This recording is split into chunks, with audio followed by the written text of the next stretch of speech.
Tonight, The Basement dives into the twisted mind of one of America's most notorious serial killers, Jeffrey Dahmer, the Milwaukee Cannibal.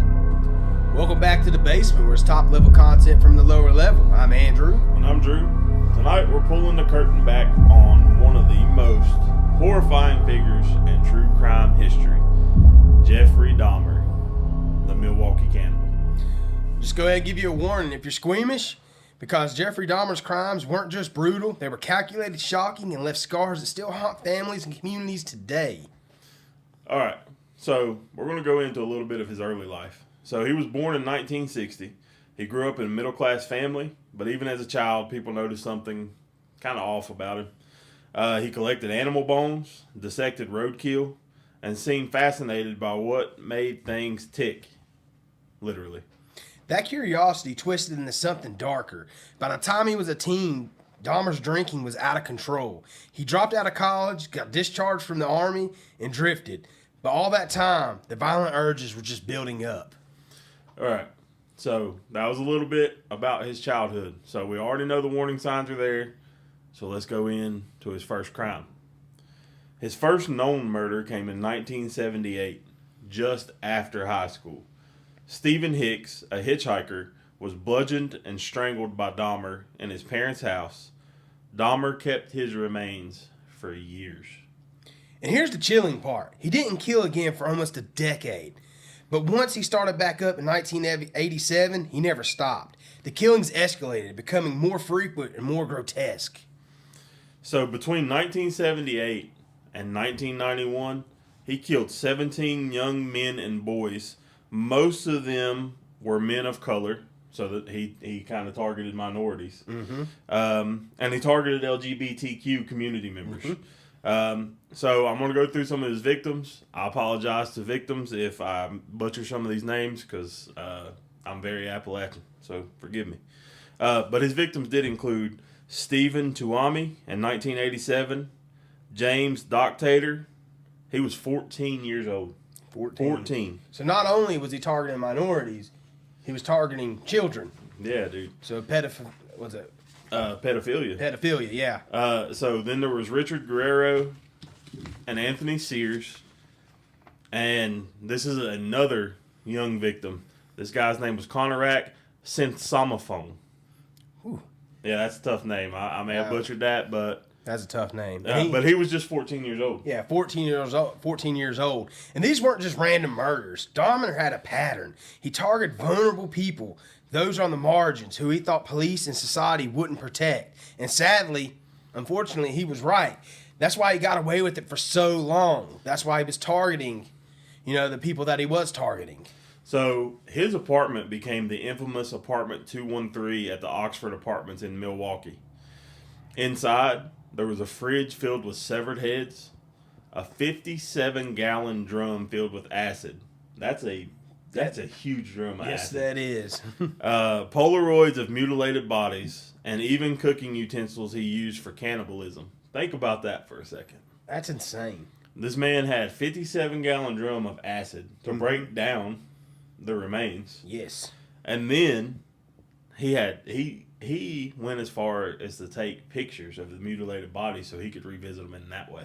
Exactly. This dude was messed up. We talked about Ed Gein on the last episode. Well, the episode before last. And a lot of times you go in and read about Jeffrey Dahmer, and he used him as an inspiration. Mm-hmm. But let's just be real. Dahmer he pushed it to the extreme. Ed Gein was like playtime compared to this guy. Now Ed Gein was twisted, don't get me wrong.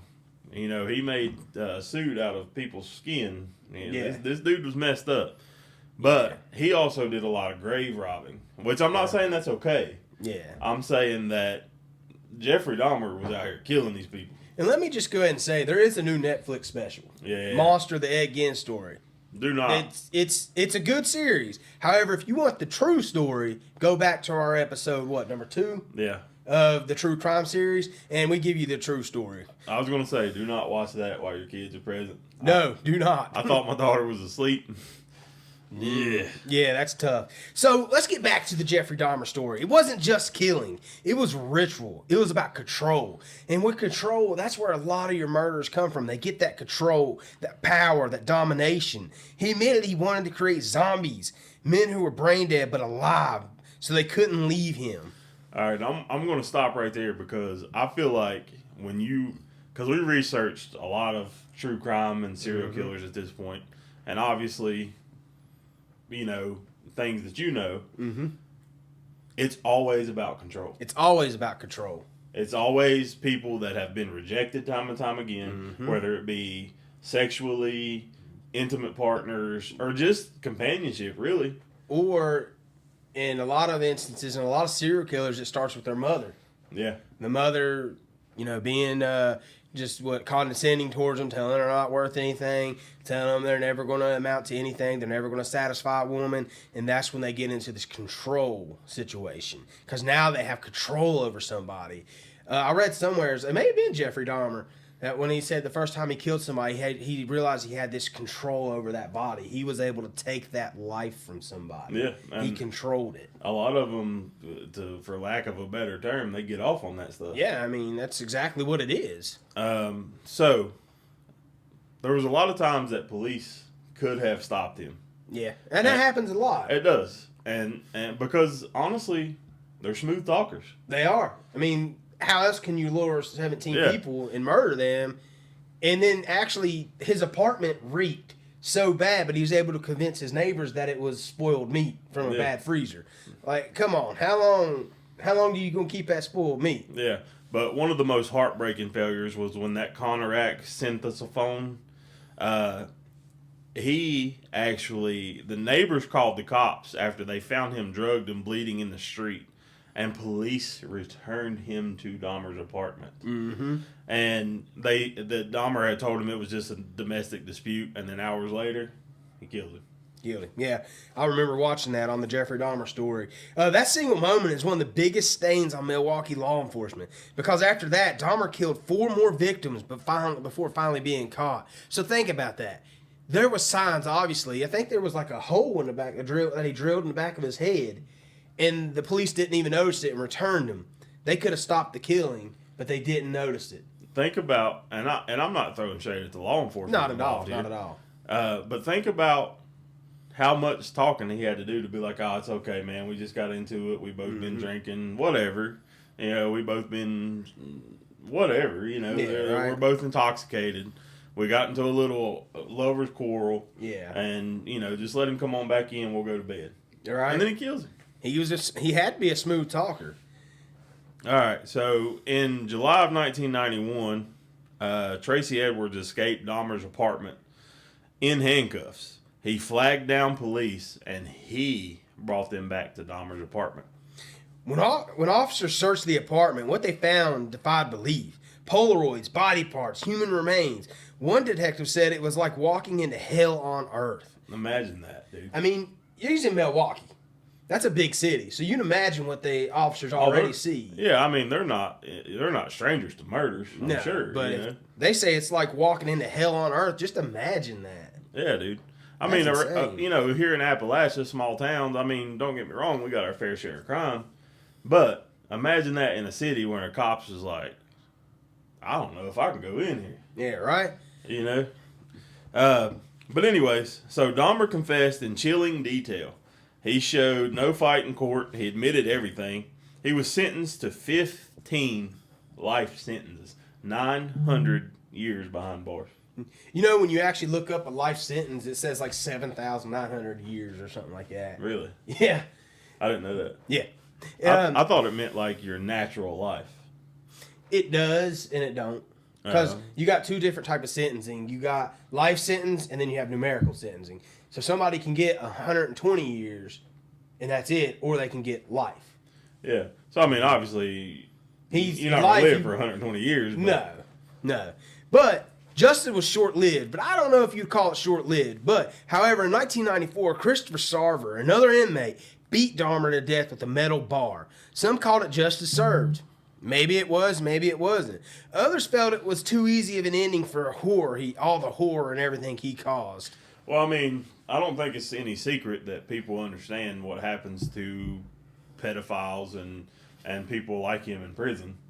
You know, they're all the time they're going to target him. Mm-hmm. Not only for his crimes, which it doesn't matter if you're notorious or not, but think about being this Christopher Scarver guy.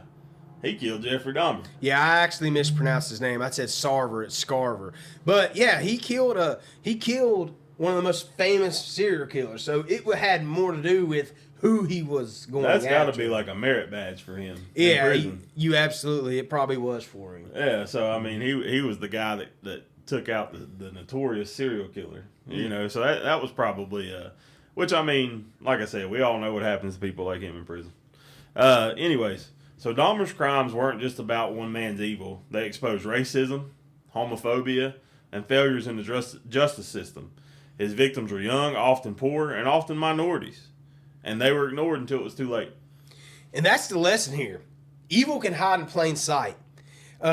When the system doesn't value every life equally, people like Dahmer slip through the cracks. And with that being said, I mean, it's just like what he said earlier.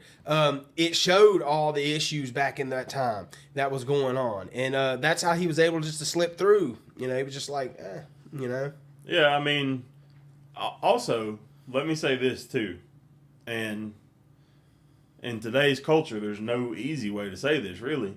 But a lot of men, especially back then, were gay, and they couldn't come out because their families didn't disowned them. Yeah, whatever the case, you know. And so this is how they reacted to that. Yeah, and I think that was the case with him. Like, he couldn't come out to his family, so he was like, you know what, I'm gonna take all these guys that are openly gay, and I'm just gonna kill them. Yeah. Could be, it could not be. Who knows? Anyways. This has been The Basement. Thanks for going down the deep dive with us. Drop your thoughts in the comments. Subscribe on YouTube. Follow us on Facebook. And remember, don't ignore warning signs. Thank y'all.